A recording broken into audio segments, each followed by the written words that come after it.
Hello and welcome to Dialogue. I'm Zoya in Beijing. A television advertisement for a Chinese laundry detergent has attracted a lot of attention lately, and not in a way that the advertiser would have wanted. The ad features a Chinese woman putting an African black man into a washing machine and having him come out as a light-skinned Chinese man, much to the woman's delight. After initially ignoring online outrage, the company has now apologized and made a statement condemning racism, but still accused few foreign media of overhyping this issue. So, is this issue being overhyped? Was the ad a misguided attempt at humor or just an indication of a real problem with racism in China? And what happens now? To talk about these and much more, I'm happy to be joined in the studio by Mr. John Russel, Managing Director of Northhead Communications, and Joanne Cheng, an Intellectual Specialist. And we will also speak over the phone to Dingu, a former member of the Chinese National Volleyball Team. But before we get started, let's take a look at this.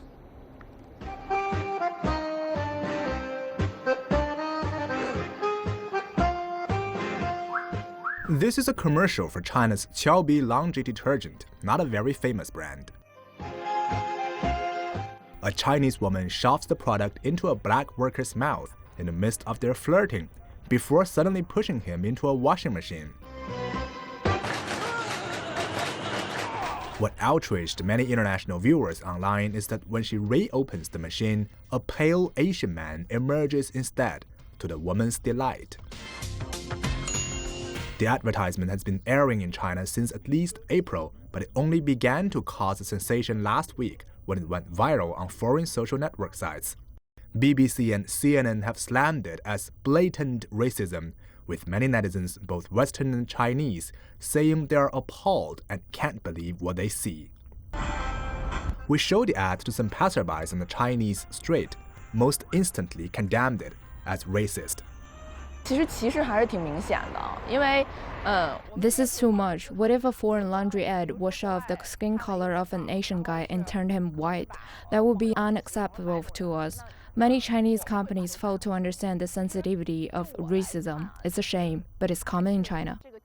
But on reflection, some offered further comments. I think it might be because that we don't have much history of black people fighting against discrimination here in China. And that's why many people here are lack of the awareness of how sensitive this topic is.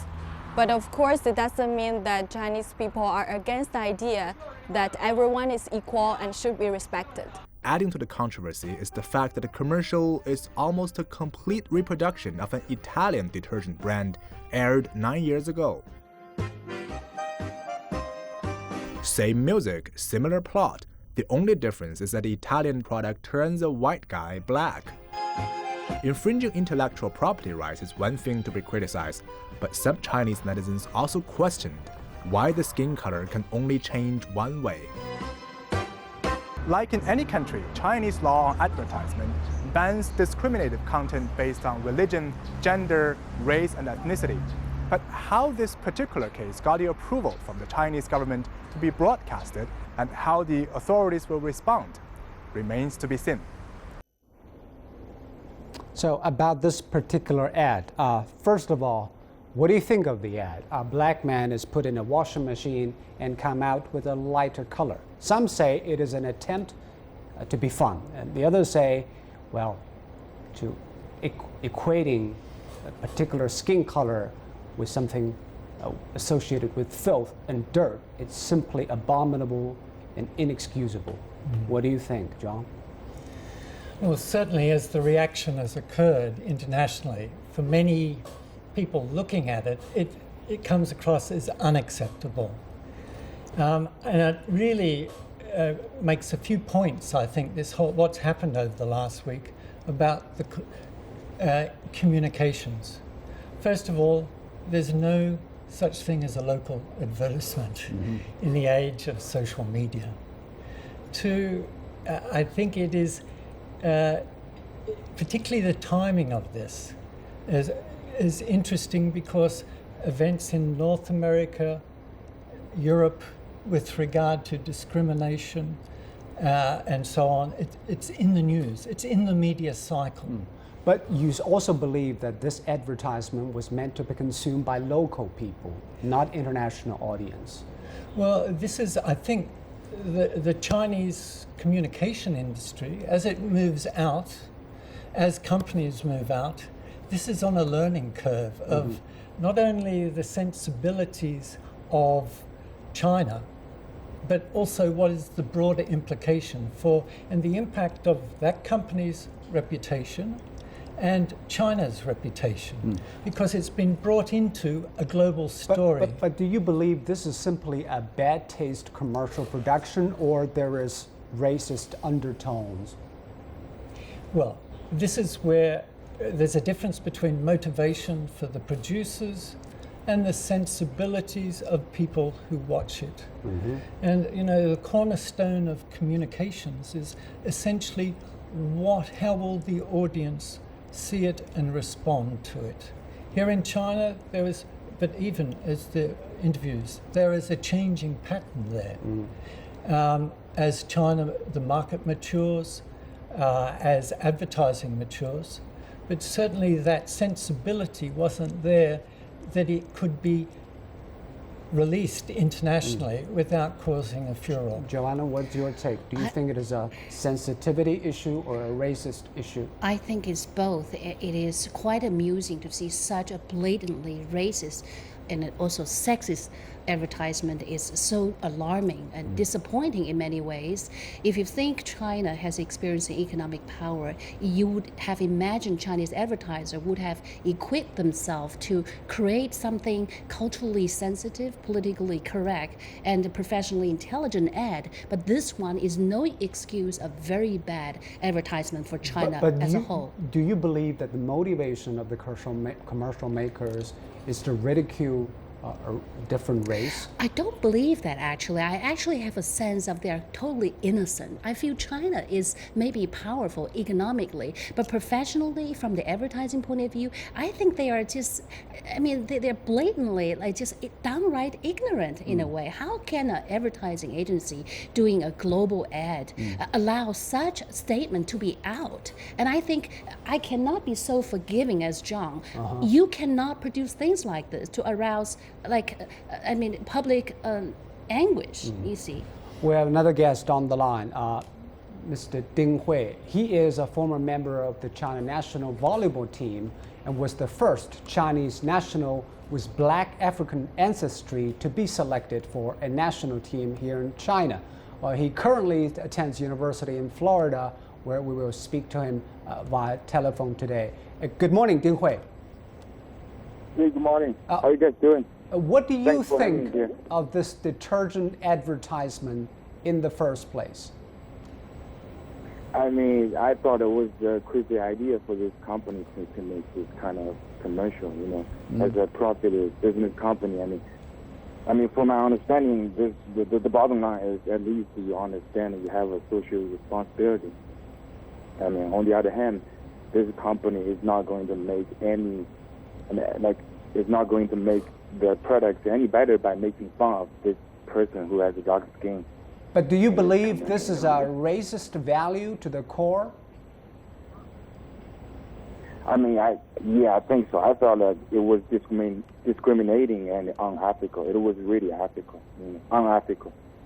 And what do you make of the gap of perception between Chinese viewers and overseas viewers? Some Chinese think this is totally innocent joke, while some overseas viewers regard this as blatant racist remarks. I have a different perspective on this one. I think it's better not to talk about it. Don't mention this, because if you talk about it, you make this a big deal. I'm not saying like everybody is the same. Of course, we're so different. Especially in China's culture, this country was really isolated itself. Right now, this door, I would say, is wide open. We still getting accepted, this kind of new things. And then, we came from different backgrounds, speak different languages, eat different kind of food. But remember, living and working with people from diverse backgrounds, especially this company, you really need to gain some knowledge and have a better understanding of how to respect others. Mm-hmm. This company is still treated. I understand that you grew up in China. Of course, the Chinese, many say, has a high level of ethnic homogeneity. Most of the population here are Han Chinese. In your opinion, what do you think the Chinese thinking about race and race issue? I'm sorry, it's kind of like breaking up. Can you repeat your question? I know that you grew up in China, but I know that you also understand that China's population is basically made up of Han Chinese. What is your take of the Chinese people thinking of the problem of race? Well, to be honest with you, I mean, I have worked and lived with like wonderful people in China. They at least they respect me as a part of this group. You know, I mean, there's no difference than others. So like, I mean, I feel like very comfortable like working and living with people who are around me, especially in sports teams. So, I mean, like, doesn't seem a problem for me. I don't know about others, but I mean, in this case, particularly in this case, I thought it was like really inappropriate. I mean, it can be done, but seriously. I mean, I wanted, if there was a chance, I mean, I would want to talk to the boss of this company. You know, I want to make sure you're honest, so you made a mistake. All right, I think the line has some problems. Well, anyway, thank you for taking this call and sharing your thoughts. Thank you, Dingu. Let's come back to the perception issue, because before issuing an apology, the company, the detergent company, initially it said that it will all because the foreign media has been hyping this. They are oversensitive, but after several days, the advertisement was pulled off the media, and the company apologized and asked the people to stop spreading around this information. It seems their stance has been changing. What do you make of this change? I think the image makers, the advertising agency, need to be aware that they have a responsibility to the social well-being, and they cannot just create something that's disturbing. But obviously, they didn't see this coming. Well, you cannot play that you're ignorant, then create such a problem. There's no excuse that they should do this. They should be better informed, better be part of the global civilization, instead of just treating China as one market. Because you're using a foreign image in a Chinese commercial, and you're treating it in such a way that's with no respect. This reminds me of something I can call it Chinese supremacy, that I can see it's coming. In the past, is the white that you celebrate, the white is supreme, the black is always being a servant. Now the Chinese seem to play the central role, that they are now finally in charge, so now they can put people down, and this is so disturbing to me. But this is an isolated case. This company may be a small advertising company, not exposed to international practice. Can we blame them for giving this kind of remarks on a racist foundation? Do you think so, John? Well, just looking at the sequence of this whole crisis, if you wish to call it, very slow in getting out the messaging. It took a few days, and then and missed the point. So the whole issue was being defined for them. The second point is the messaging. Talked about the media being the problem, and totally no analysis of the audiences and the sensitivities that have been aroused, and how it was perceived. So, you know, in the old term of crisis, you deal with people first. You deal with if there's environmental issues, and then property loss, and then deal with your reputation. And the other theory is that the advertisement company intentionally want to create the situation because it caused a stir. It grabbed a lot of attention, so it may help sell their products. No, that showed. If that's the case, China really, lose its morality. Of course, it's totally speculation, but people are just dubious. I think the Chinese advertising agency need to reevaluate its professionalism. They need to have an educational process, learn something from the professional ad making process. Making an advertising an ad is a process of introducing public consciousness. You're massaging public consciousness or consciousness. Although you're selling a product, you're actually shaping an awareness, and this awareness is crucial to social well-being. The company should have a social responsibility, Absolutely. not just to sell products. Not just commercial responsibility. China need to have its bottom line. We seem to lose it, so it doesn't really look good, China's image in the world Do you platform. also blame the company for failing to do that? There are failures there, definitely, because any advertising wishes to get an emotional response. And if the emotional response is not affinity to your product, but rather kind of you're presenting a totally different set of values, then it's cheap advertising. But the emotional response from the Chinese and the overseas users are quite different. Yeah. Well, many Chinese say, I don't have a problem seeing this advertisement. It shows the gap between the level of understanding of advertising culture, of civilization on its own. Advertising is a encoding and decoding process through which we introduce. But if the advertisement and the producer of this product is meant to sell this product locally, should he or she worry about overseas audience who happen to have a glimpse of the advertisement? It's not about overseas audience. Yeah. Well, I think I agree with that. I disagree with that, in as much as the company came back and said, we think I picked the struggling with the actual word, that as China wants to move out, we've let it down. And as a company, they've been let down, but also is this the projection that China wants to present internationally? I think a great deal of good can come from this.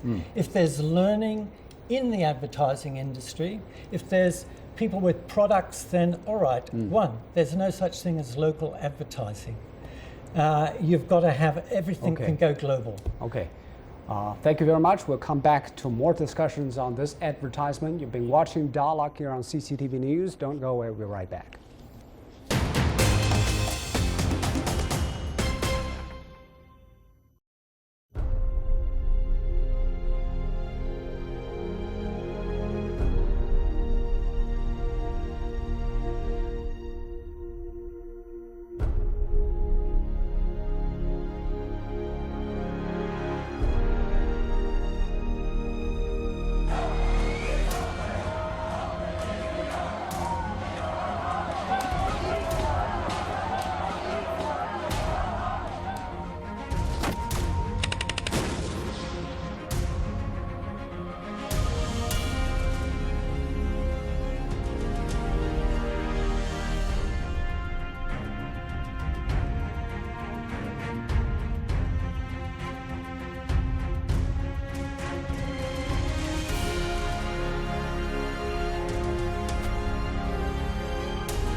So many of the overseas criticism point at the problem of race. How a community look at race problem actually has its political, historical, cultural, and social context. The problem is racism doesn't have an institutionalized system here in China because the Chinese nation has a high level of ethnic and racial homogeneity. It doesn't have the historical baggage of slavery or apartheid like in many other countries. What do you think of the race problem here in China? Is it overhyped? No, it's not overhyped, although this race issue is a central issue that can review China's problem. I think the Chinese people... What is the problem? The problem is, I think China become too arrogant. They think if you think you have money, it doesn't mean you have the right morality. It doesn't mean you really care about the world. But do you think this is something about racial discrimination? I don't think they do it intentionally. I just felt they just don't know better, I felt. I didn't feel that they intentionally wanting to do it. I think they are Because copying. the Chinese don't have a history of living with black or African people in a large scale. I have a sense they are just copying other people's commercial, which in itself is a copyright issue they infringe on if That's they did not first thing. purchase. Yeah. Secondly, this ad has no creativity at all. Thirdly, they just put black people down as a joke and humorously. So I cannot forgive them for doing this just because they don't know better. I think, yes, certainly the use of it. It has two big issues on this creativity and the challenges of using humor, that how far it travels as far as humor is concerned without giving offense.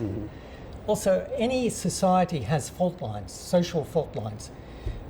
Here, again, you see a bit the D2PAL type of discrimination between regions and where people come from.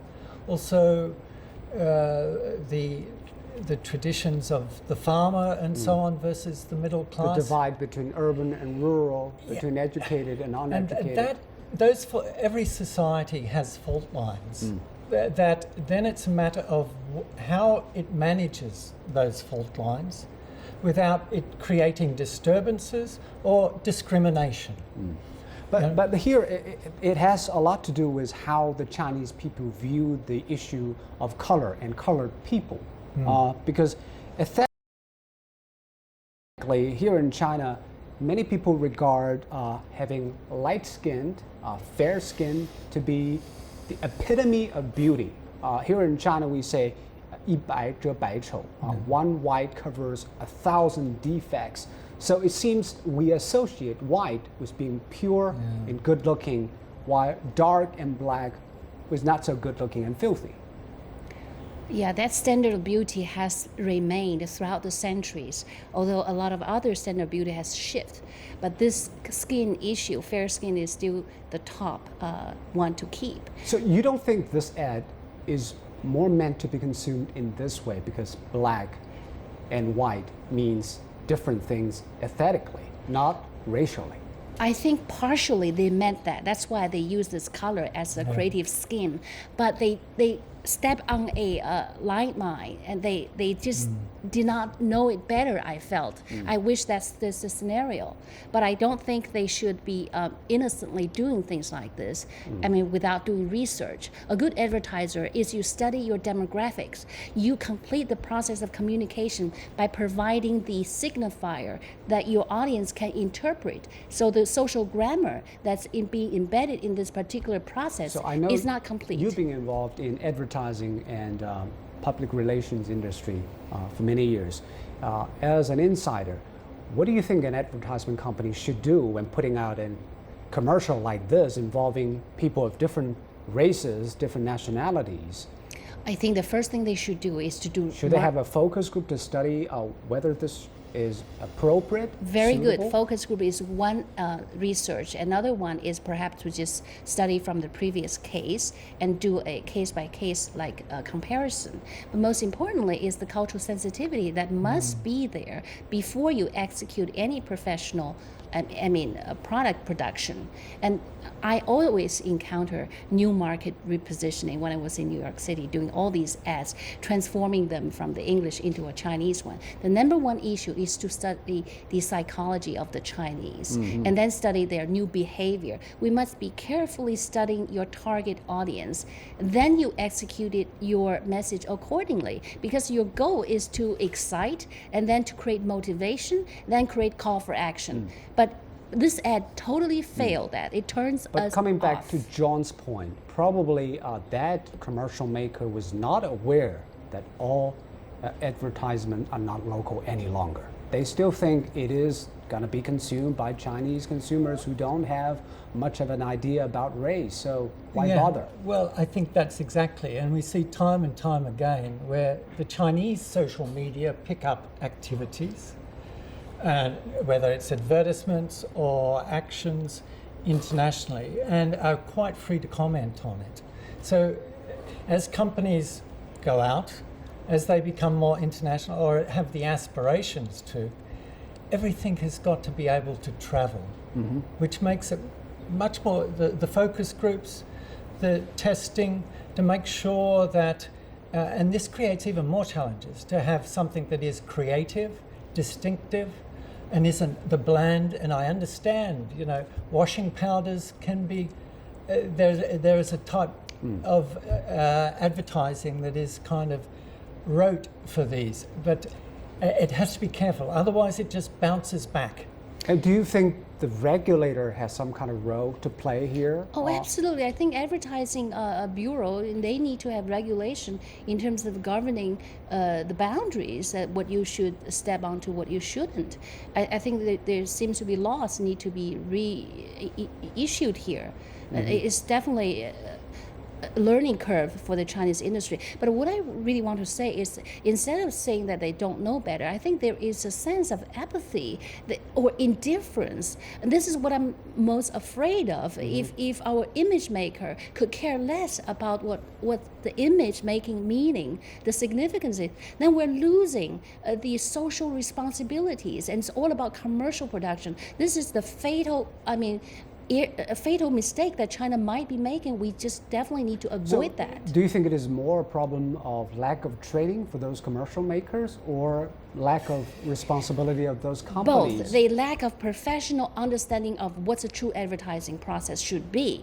I think they should study more from US or UN commercials and study its creativity. We hail creativity as a crown in this industry. It is in the end a commercial industry, but it's also artistic industry. I think from this ad, it seems to be losing its artistic sense. It has no creativity whatsoever. The only thing that's changed is the color. That's the fatal stroke that kills this ad completely. It is oversimplified one.